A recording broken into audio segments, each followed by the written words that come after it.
Shalom Bapak Ibu yang dikasihi Tuhan. Kita akan merenungkan firman Tuhan di hari Minggu yang ketiga bulan Juli ini. Mari kita berdoa terlebih dahulu, mohon pimpinan Tuhan. Bapak yang baik, terima kasih buat kasih setia Tuhan yang sudah memimpin kami sampai saat ini. Dan kami mau merenungkan firman-Mu, kiranya Engkau bersabda kepada kami. Kami sudah memuji kebesaran Tuhan dan saat ini kami mau mendengarkan firman Tuhan. Berbicara kepada kami ya Bapa, kami siap mendengar. Di dalam nama Tuhan Yesus yang siap mendengar firman Tuhan, mari katakan sama-sama, amin, amin, amin. Puji Tuhan.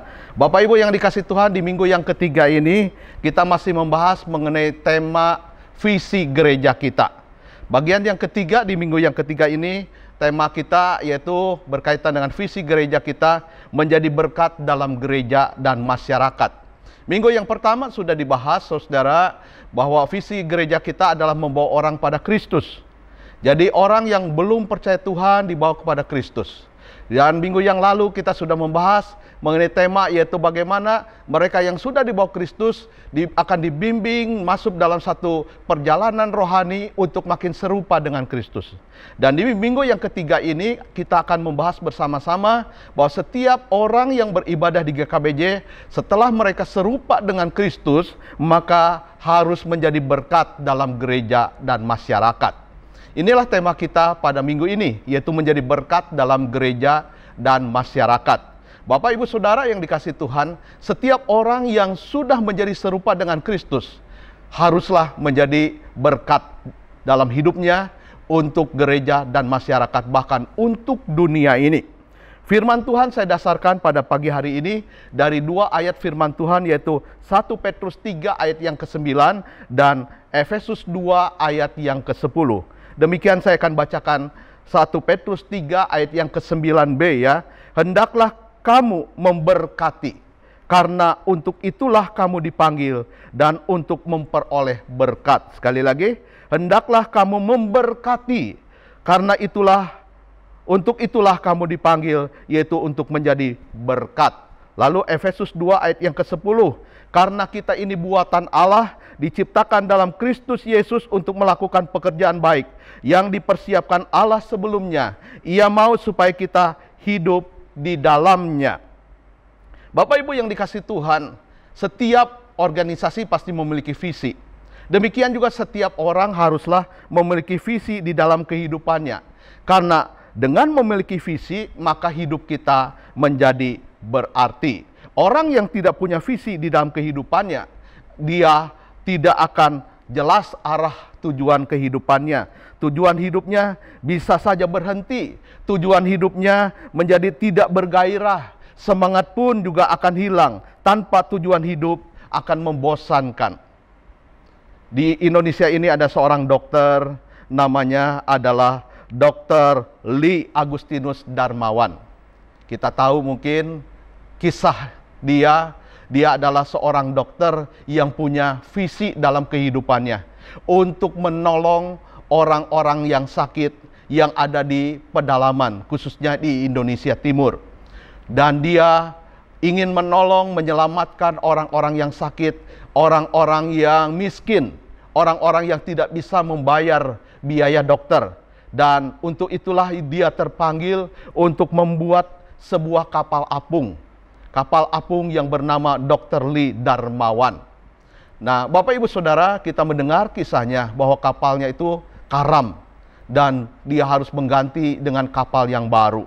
Dan saudaraku yang dikasihi Tuhan, oleh karena anugerah Tuhan, maka saudara cukup banyak orang-orang yang bersimpati membantu dia untuk mengganti kapal dengan kapal yang baru. Kalau kita melihat kisah kehidupan dan visi yang dimiliki oleh Dr.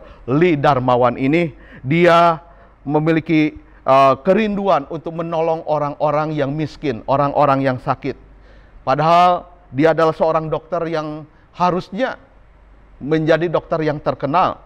Dia seorang dokter kelahiran Kota Padang pada tahun 1946 dan dia menempuh pendidikan dokter di Jerman, saudara ya. Dia tidak tanggung-tanggung. Sekolahnya saudara di luar negeri, di Jerman saudara ya. Dia mendapatkan PhD ya, dokter dari Free University Berlin. Dan dia berhasil mendapatkan 4 gelar spesialis sekaligus, yaitu sebagai ahli bedah umum, sebagai ahli bedah torak, sebagai ahli bedah jantung, dan sebagai ahli bedah pembuluh darah. Tapi cita-cita masa kecilnya saudara tidak menghancurkan hidup dia saudara, visi dia untuk mencari uang di dalam kehidupannya.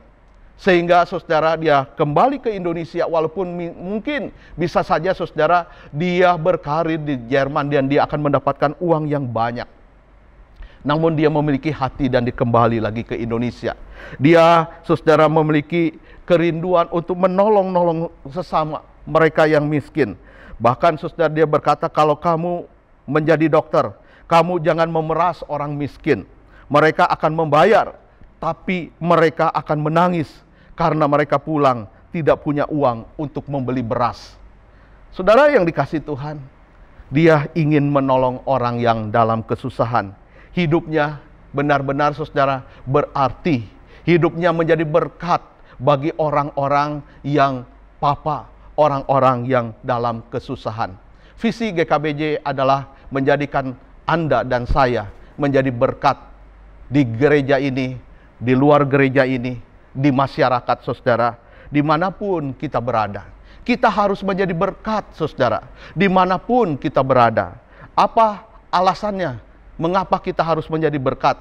Saya ingin menyampaikan saudara, setidaknya ada 2 alasan yang penting di dalam khotbah ini saudara. Yang pertama, karena kita diciptakan Allah dan kita diselamatkan oleh Yesus Kristus. Untuk apa saudara? Untuk menjadi berkat. Di dalam Efesus pasal yang kedua ayat yang ke-10 dikatakan, karena kita ini buatan Allah, diciptakan dalam Kristus Yesus untuk melakukan pekerjaan baik. Dikatakan kita ini buatan Allah saudara. Diciptakan di dalam Kristus Yesus untuk melakukan pekerjaan baik dikatakan. Saudara, 2 penciptaan yang Allah lakukan di dalam kehidupan kita. Di dalam kehidupan orang Kristen. Yang pertama, kita diciptakan oleh Allah saudara ya. Dapat dikatakan oleh Bapa saudara. Menurut gambar dan rupa kita. Saat kita lahir dari kandungan ibu kita, Tuhan menciptakan kita sungguh amat baik saudara. Dia menciptakan manusia dengan satu tujuan, untuk mencerminkan dirinya Allah, untuk saudara menjadi gambar dan rupa Allah, sehingga segala kemampuan dan sumber daya yang dimiliki oleh manusia, yang kita miliki adalah milik Tuhan dan berasal dari Tuhan. Karena kita ini gambar dan rupa Allah. Namun gambar dan rupa Allah ini telah dirusak oleh dosa. Saat Adam dan Hawa jatuh ke dalam dosa, dan kita keturunan Adam adalah keturunan orang berdosa. Kita pun juga melakukan perbuatan dosa kita saudara. Selain dosa asal saudara dari dosa keturunan kita, juga kita memiliki dosa perbuatan kita. Dan dosa inilah yang merusak gambar Allah di dalam diri kita. Sehingga Tuhan harus menciptakan kembali kita. Bukan diciptakan secara lahiriah saudara ya, tetapi secara batinia. Kita mengalami penciptaan kembali melalui Yesus Kristus. Dan di dalam Yesus Kristus Allah menciptakan kita kembali. Allah melahirkan kita kembali dari Roh Kudus saudara ya. Inilah mahakarya Allah yang besar, di mana kita yang berdosa ini dijadikan menjadi ciptaan yang baru. Yang lama berlalu, sesungguhnya yang baru itu datang. Kita adalah karya Allah yang berharga di mata Allah. Saat kita menerima Yesus sebagai Tuhan dan Juru Selamat, hidup kita diubahkan. Karena anugerahnya saudara, kita diselamatkan. Dikatakan saudara bahwa keselamatan itu bukan hasil usaha kita sendiri, tetapi pemberian Allah di dalam Kristus Yesus. Karena iman kita kepada Yesus, karena kita percaya kepada Yesus. Yesus yang sudah rela mati untuk kita, menebus dosa kita, dan Dia menunjukkan hidup yang berharga kepada kita. Jadi Bapak Ibu Saudara, kita diciptakan 2 kali. Ciptaan yang pertama saudara, kita dibuat oleh Allah di dalam rahim kandungan ibu kita. Ketika kita datang ke dalam dunia ini, Allah membuat kita, Allah melahirkan kita di bumi ini. Dan penciptaan yang kedua yaitu di dalam Yesus Kristus. Saat kita berdosa, Allah menciptakan kita kembali, saudara, menjadi manusia yang baru secara rohani di dalam Kristus Yesus. Dan Rasul Paulus menegaskan kepada jemaat di Efesus ini, saudara, bahwa kita sebagai buatan Allah, saudara, kita diciptakan di dalam Kristus Yesus, dikatakan untuk satu tujuan. Tujuannya apa, saudara? Di dalam Efesus 2 ayat yang ke-10 ini dikatakan bahwa kita, saudara, telah memiliki visi di dalam kehidupan ini, memiliki tujuan untuk menjadi berkat, untuk melakukan pekerjaan yang baik, yang sama dengan menjadi berkat, saudara. Bukan untuk melakukan pekerjaan yang jahat, bukan untuk melakukan pekerjaan yang cemar, bukan untuk mengerjakan pekerjaan yang tidak berkenan kepada Allah, tetapi, saudara, untuk melakukan pekerjaan baik yang dikatakan telah dipersiapkan Allah sebelumnya secara khusus bagi kita masing-masing. Tuhan menciptakan kita untuk melakukan pekerjaan baik atau melakukan kehendak Allah. Rencana Tuhan bagi kita ini, saudara, untuk mengerjakan pekerjaan-pekerjaan yang baik yang Tuhan telah tetapkan sebelum kita ada, saudara ya. Dia menciptakan kita, saudara, dengan maksud yang baru di dalam Kristus Yesus ketika kita lahir kembali, saudara. Sekali lagi ditegaskan untuk melakukan pekerjaan baik atau menjadi berkat di tengah-tengah dunia ini. Perbuatan-perbuatan baik ini, saudara, merupakan buah-buah dari anugerah Allah yang dikerjakan di dalam Yesus Kristus. Kita, saudaraku yang dikasihi Tuhan, telah diselamatkan oleh Yesus Kristus. Dan kita, saudara, diselamatkan, dijadikan baru di dalam Kristus untuk melakukan pekerjaan baik ini. Untuk berbuah, saudara, untuk mengerjakan, saudara, kehendak Allah di dalam kehidupan ini. Pekerjaan baik ini, saudara, sekali lagi sudah disiapkan oleh Allah, saudara, supaya kita hidup di dalamnya, dikatakan. Nah, kata hidup ini, saudara, secara hurufiah diterjemahkan juga, saudara, yaitu kita berjalan di dalam pekerjaan yang baik ini, melakukan pekerjaan baik, berjalan di dalam segala tingkah laku kita. Artinya, saudara, haruslah bercorak berwujud kebaikan ilahi. Kita, saudaraku yang dikasihi Tuhan, sudah diberikan anugerah yang besar, yaitu anugerah keselamatan di dalam Yesus Kristus. Dan Alkitab dengan tegas menyatakan kepada kita, manusia yang baru, ciptaan yang baru, kita yang telah diselamatkan oleh Tuhan di dalam Yesus Kristus ini, saudara, wajib hidup untuk melakukan pekerjaan yang baik. Wajib hidup, saudara, untuk menjadi berkat dengan perbuatan baik kita, saudara ya. Ada banyak hal yang bisa kita kerjakan, saudara, pekerjaan baik ini. Menolong sesama, saudara ya. Melakukan, saudara, pelayanan. Kita, saudara, peduli terhadap lingkungan. Dan masih banyak hal yang lainnya, saudara ya. Jadi inilah alasan pertama mengapa kita harus menjadi berkat. Alasan yang kedua mengapa kita harus menjadi berkat, karena kita telah diberkati. Oleh sebab itu kita harus menjadi berkat. Di dalam 1 Petrus 3 ayat yang ke-9b ini dikatakan, hendaklah kamu memberkati, dikatakan. Saudara, hendaklah, kata hendaklah ini, saudara, ada satu panggilan. Kita harus memberkati, saudara. Karena untuk itulah kamu dipanggil, dikatakan. Yaitu untuk memperoleh berkat. Kita sudah memperoleh berkat, maka kita dipanggil untuk memberkati juga. Setiap orang yang percaya kepada Kristus tentu sudah memperoleh berkat di dalam kehidupan ini. Berkat anugerah Tuhan yang melimpah di dalam kehidupan ini. Berkat keselamatan, pengampunan dosa, saudara ya, yang Tuhan berikan, saudara. Keluarga yang Tuhan berikan, ya, pasangan kita, anak-anak kita, orang tua kita, kesehatan yang Tuhan berikan, saudara ya. Sukacita, damai sejahtera yang Tuhan berikan. Mungkin juga pekerjaan, saudara. Tuhan selalu memberkati kita, berkatnya setiap hari kita alami di dalam kehidupan ini. Selain kita memperoleh berkat sebagai ahli waris kerajaan Allah, saudara, ada banyak janji-janji Tuhan juga, saudara, yang Tuhan janjikan untuk kita, saudara, yang percaya kepada Kristus. Tuhan berkata Dia akan memberkati, sama seperti berkat yang diberikan Allah kepada Abraham. Bapak orang beriman, saudara. Saudara, kita harus menyadari bahwa berkat itu, saudara, bukan hanya berkaitan dengan hal materi semata, melainkan, saudara, semua hal yang Allah berikan kepada kita, yang Allah izinkan di dalam kehidupan kita. Saudara, itu adalah berkat, saudara ya. Perlindungan Tuhan misalnya, saudara ya. Itu berkat, saudara, di dalam kehidupan kita. Untuk setiap masalah juga, saudara, yang Tuhan berikan kepada kita, itu bisa menjadi berkat untuk memproses kehidupan kita semakin dewasa dan semakin bijaksana. Saudara, kita harus tahu bahwa Allah memanggil kita untuk memberkati kita.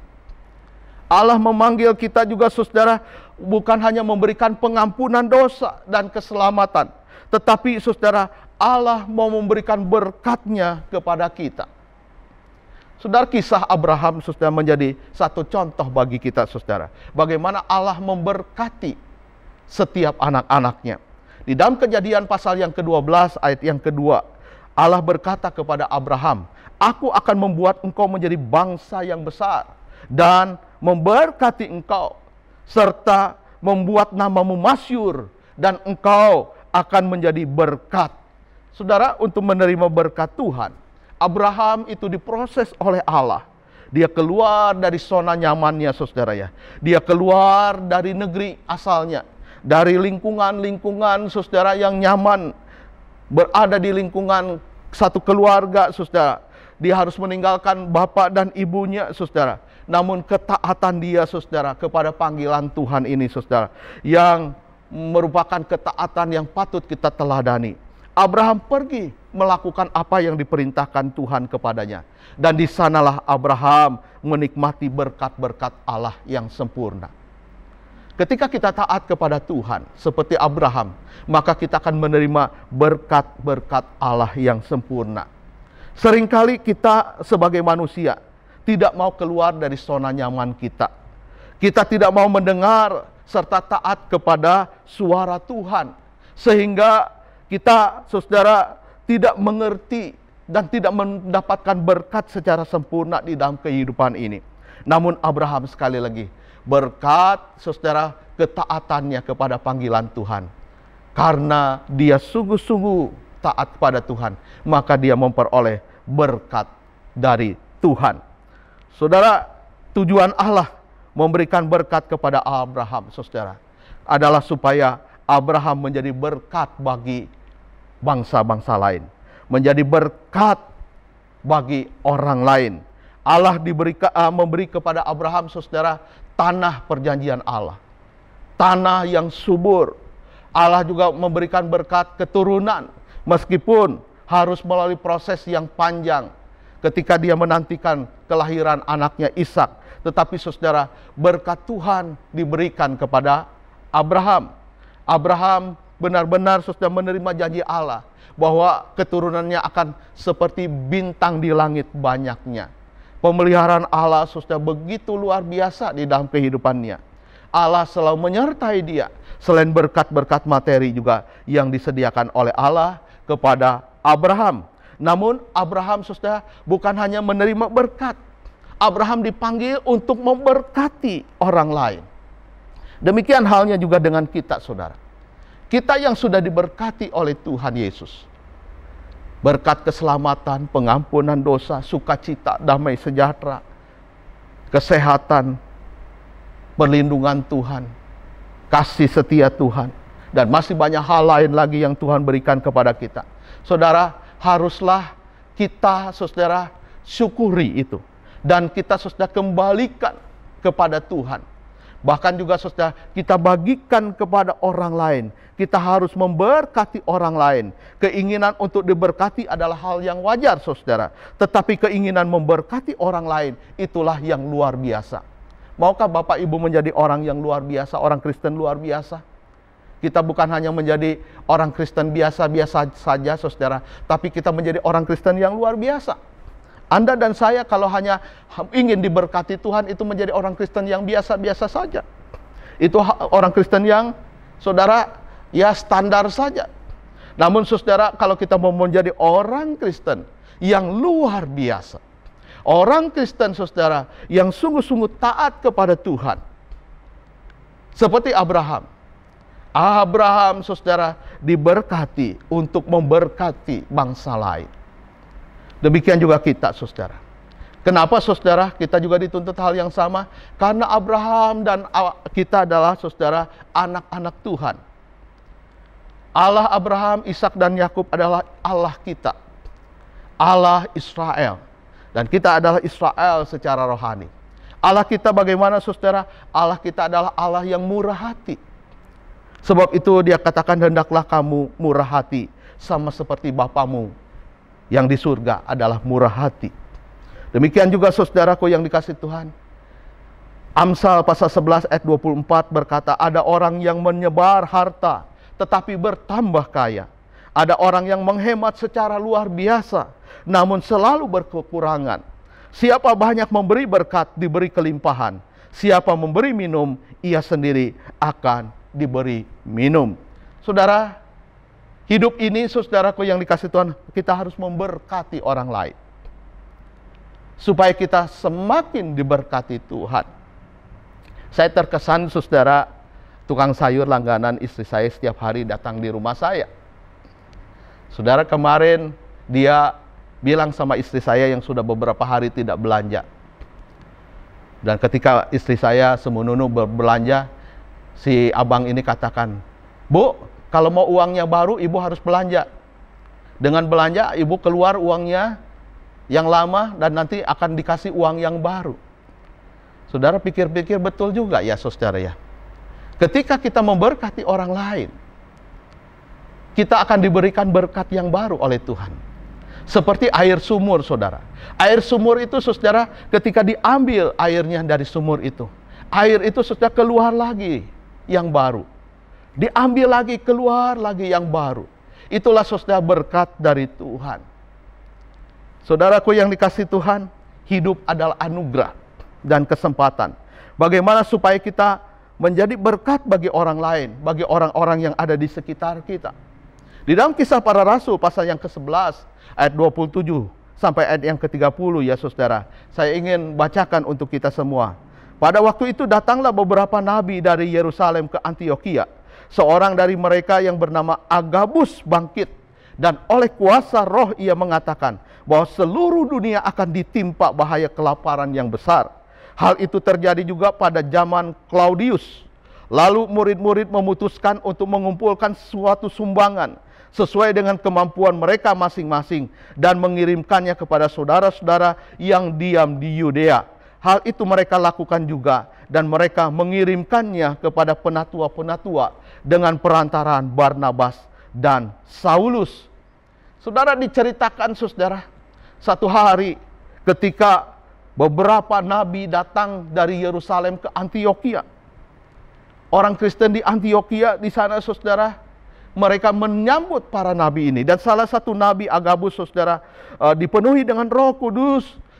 Dan dia, saudara, bernubuat bahwa akan terjadi kelaparan yang besar.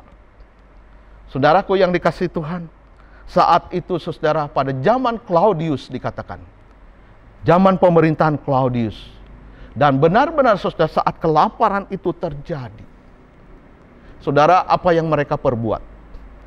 Mereka, saudara, orang-orang di Antiokhia ini, saudara, mengumpulkan sumbangan bagi orang-orang Kristen yang ada di Yerusalem, yang ada di Yudea, saudara ya. Nah ini, saudaraku, mereka bermurah hati. Sekalipun, saudara, kelaparan ini terjadi menimpa wilayah dia juga, saudara. Tetapi, saudara, mereka memiliki hati yang penuh dengan kemurahan. Mereka mengumpulkan sumbangan. Inilah, saudara, orang Kristen yang menjadi berkat. Di tengah-tengah bahaya kelaparan, di tengah-tengah bencana, masih bisa, saudara, melakukan perbuatan yang baik. Ada kepedulian, ada aksi sosial bagi orang-orang yang perlu ditolong. Saat diberi kesempatan untuk membantu, saudara, inilah hidup yang berarti. Inilah hidup yang menjadi berkat, saudara. Bagaimana kita bisa memberkati, saudaraku yang dikasihi Tuhan? Kita harus memiliki perasaan saudara di dalam kehidupan ini yang benar. Hati yang benar. Hati yang benar yaitu jangan pernah merasa memiliki segala harta dunia ini hanyalah sementara. Saudara, dikatakan di dalam Markus 10 ayat 39, barang siapa mempertahankan nyawanya, ia akan kehilangan nyawanya. Barang siapa kehilangan nyawanya karena aku, ia akan memperolehnya. Saudara, nyawa sekalipun dikatakan, kita kalau memang harus diberikan untuk orang lain, saudara, jangan takut dikatakan saudara ya. Apalagi harta, sadarilah saudara, bahwa segala sesuatu yang kita miliki itu bukan milik kita. Itu hanyalah titipan Tuhan semata. Tuhan tidak pernah merancangkan kita untuk memiliki segala sesuatu yang ada di dalam dunia ini. Kita hanya pengelola saja dari segala sesuatu. Kita hanya menjadi pembendahara Tuhan saja, saudara. Kita diberikan kepercayaan oleh Tuhan sementara waktu saja untuk menjadi orang yang dipercaya. Dan ketika kita punya mental memiliki, saudara, kita sulit untuk memberi. Tetapi ketika kita sadar bahwa kita ini hanyalah pengelola saja, kita ini hanya bendahara saja. Bendahara mengelola uang yang bukan miliknya dia sendiri, bukan? Saat harus dikeluarkan, dia dikeluarkan. Karena bukan milik dia. Dia hanya sebagai pengelola saja. Saudara, harta dunia ini, saudara, bukanlah milik kita, saudara. Itu hanyalah titipan semata. Satu hari nanti juga, saudara, akan kita tinggalkan apa yang kita miliki. Jadi, milikilah hati yang benar. Jangan pernah merasa, saudara, aku harus memiliki segalanya. Sebab semuanya adalah fana. Saudara, untuk kita bisa memiliki hati yang mau memberkati orang lain, hati yang saudara suka menjadi berkat bagi orang lain, maka kita harus berani memberi. Berani memberi, saudara. Memberkati artinya berani memberi. Dan Tuhan menyediakan sarana untuk kita memberi, saudara ya. Tuhan memberikan kita, saudara, hadir di tengah-tengah gereja kita. Hadir di tengah-tengah lingkungan kita. Saudara, lingkungan kita, gereja kita, itu adalah sarana yang Tuhan sediakan bagi kita, saudara, untuk kita berlatih bagaimana kita mempraktekkan firman Tuhan, yaitu dalam hal memberi, saudara ya. Dikatakan juga, saudara, dalam firman Tuhan, Tuhan Yesus berkata, orang-orang miskin selalu ada padamu. Nah, ini adalah salah satu, saudara, sarana yang Tuhan berikan kepada kita. Kalau kita memberi, saudara, biarlah itu lahir karena kita memiliki kasih kepada Tuhan. Bukan karena, saudara, hal yang lain. Karena orang yang bisa memberi tanpa kasih Tuhan, saudara. Tapi saudaraku yang dikasih Tuhan, itu saudara memberi, saudaraku yang dikasih Tuhan. Mungkin saja, saudara, bukan karena dorongan yang tepat, saudara ya. Tapi saudara, kita memberi karena kasih Tuhan. Karena Tuhan sudah mengasihi kita. Ada juga, saudara, orang memberi, berbuat baik, saudara, berbuat amal supaya masuk surga, bukan? Jadi itu yang saya maksud, saudara. Kita memberi bukan karena untuk berbuat baik supaya kita masuk surga. Kita sudah dapat keselamatan di dalam Kristus secara gratis. Kita memberi karena kita mengasihi Tuhan. Dan bagaimana mengasihi Tuhan yang tidak kelihatan, saudara? Maka saudaraku yang dikasihi Tuhan, kita bisa melakukannya dengan mengasihi sesama kita. Memberi kepada orang lain, saudara, yang membutuhkan. Mari, saudara, kita renungkan. Dalam satu minggu ini, sudah beranikah kita memberi kepada orang yang membutuhkan bantuan?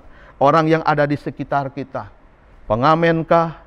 Tukang minta-minta, pengemiskah? Anak yatim? Atau saudara kita yang membutuhkan? Saudaraku, memberkati adalah suatu hal yang mulia. Menjadi berkat dan memberkati orang lain, itu adalah hal yang mulia. Memberkati memang hal yang sulit bagi orang yang selalu mengandalkan perhitungan. Tetapi ini merupakan hal yang mudah bagi orang yang mengasihi Allah. Jika kita mengasihi Allah, saudara, tidak akan sulit bagi kita, saudara, untuk memberkati orang lain. Karena kita juga sudah diberkati oleh Allah. Diberkati artinya kita bisa menikmati berkat itu dengan berbagai cara kita untuk berbagi kepada orang lain. Itulah memberkati seperti yang Yesus lakukan. Saudara, ada peribahasa berkata, hancur badan dikandung tanah, budi baik terkenang jua. Secara sederhana, saudara, peribahasa ini mengartikan budi pekerti, amal kebaikan akan selalu dikenang meski seseorang sudah meninggal dunia. Jadi apapun perbuatan kita, baik atau jahat, itulah yang akan selalu diingat orang. Alkitab mencatat, saudara, di dalam Perjanjian Lama, di dalam Kisah Para Rasul pasal yang ke-9, ada seorang perempuan yang menjadi murid Yesus, namanya Tabita atau Dorcas. Saudara, dia dikenang orang, saudara, karena kemurahan hatinya. Saat dia meninggal dunia, Alkitab mencatat dan diabadikan, saudara, di dalam Kisah Para Rasul, surat Kisah Para Rasul, di mana ada banyak janda-janda datang menangisi dia. Dorcas adalah seorang yang sederhana. Dia hanyalah seorang penjahit. Inilah pekerjaan dia sehari-hari. Tapi dia selalu menjahit untuk janda-janda yang miskin. Dia memberikan pakaian itu kepada janda-janda yang membutuhkan. Sehingga Alkitab mencatat, saudara, ketika dia meninggal dunia, banyak janda-janda yang menangisi dia. Banyak janda-janda, saudara, membawa pakaiannya, membuktikan inilah yang Dorcas berikan kepada kami. Dorcas menjahit pakaian untuk kami pakai di saat kami kedinginan. Saudara, kesedihan para janda yang berkumpul menangisi Dorcas ini, saudara, membuktikan bahwa apa yang sudah dilakukan oleh Dorcas, hidupnya sungguh-sungguh telah menjadi berkat bagi orang lain. Dia dikenang tidak hanya dari rasa pedulinya, tetapi juga dari tindakannya yang nyata. Saudara, kehendak Allah dalam kehidupan kita adalah diberkati untuk memberkati. Kita harus menjadi berkat, saudara, sebagaimana visi gereja kita. Tuhan mempercayakan sebuah keahlian atau karunia kepada Anda, supaya melaluinya kita bisa berbagi berkat kepada sesama. Seperti Dorcas, saudara, ya. Dia membantu para janda dengan, saudara, keahliannya, dengan talenta yang dia miliki. Dia bermurah hati, saudara. Dia membagi hatinya. Dia memberi pertolongan kepada orang-orang yang membutuhkan. Saudara, kita diberkati sekali lagi untuk memberkati. Kita diberi untuk memberi. Hati yang bersukacita dalam memberi tidak akan memandang kekurangan dan keterbatasan diri sendiri. Saya juga masih kurang misalnya, ya. Nanti kalau saya sudah kaya, sudah berlebihan, saya baru memberi. Saudara, salah pemahaman seperti itu. Ketika kita mampu melihat dengan penuh rasa syukur bagaimana Tuhan selama ini memberkati kita, maka kita sudah belajar memberi. Itu adalah hal yang indah, yang menyenangkan hati Tuhan. Bukti bahwa kita sudah diselamatkan. Kita adalah buatan Allah. Kita diciptakan menjadi ciptaan yang baru. Kita serupa dengan Kristus. Saudara, sebagai penutup saya ingin bertanya kepada kita, ya. Kalau besok kita meninggal dunia, apakah, saudara, yang kira-kiranya Anda ingin orang kenang dari kita? Tulisan apa yang Anda ingin? Mungkin anak Anda, keluarga Anda tuliskan di batu nisan Anda. Ini sebagai sebuah obituari. Saudaraku yang dikasihi Tuhan, kalau kita meninggal besok, apakah konflik-konflik dengan keluarga kita di masa PPKM ini, saudara, menjadi sangat penting. Karena kita di rumah terus, sehingga terjadi gesekan.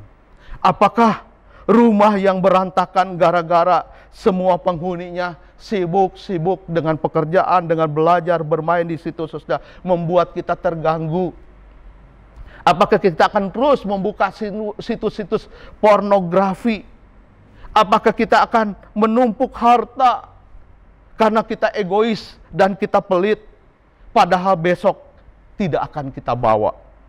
Apakah kita akan tetap memendam sakit hati dan tidak mau mengampuni orang yang sudah menyakiti kita? Saudara, mari kita renungkan. Amsal pasal yang ke-10 ayat yang ke-7 berkata, kenangan kepada orang benar mendatangkan berkat, tetapi nama orang fasik menjadi busuk. Saudara, marilah kita menjadi orang-orang yang sungguh, saudara, memberkati, sebab kita sudah diselamatkan, kita diciptakan oleh Allah untuk melakukan perbuatan baik. Dan kita diberkati Dia. Bukan hanya pengampunan dosa dan keselamatan, tetapi berkat Tuhan sehari-hari yang kita alami. Kita juga, saudara, perlu melihat orang lain dan memberkati orang lain yang membutuhkan pertolongan kita. Mari kita berdoa. Bapa di dalam surga, ajarlah kami memberkati seperti Engkau telah memberkati kami. Kami diselamatkan karena anugerah Tuhan, dan kami terima keselamatan itu dengan cuma-cuma. Kami ingin bagikan juga, ya Tuhan, pemberian-Mu yang cuma-cuma itu kepada orang lain secara cuma-cuma. Apa yang kami miliki saat ini hanyalah sementara kami memilikinya. Ajar kami, ya Tuhan, peduli dengan orang lain yang ada di sekitar kami, sehingga hidup kami berguna. Hidup kami tidak sia-sia. Kami ingin hidup kami berarti. Biarlah Tuhan menolong kami. Di dalam nama Tuhan Yesus kami berdoa. Amin. Tuhan memberkati saudara-saudara semua.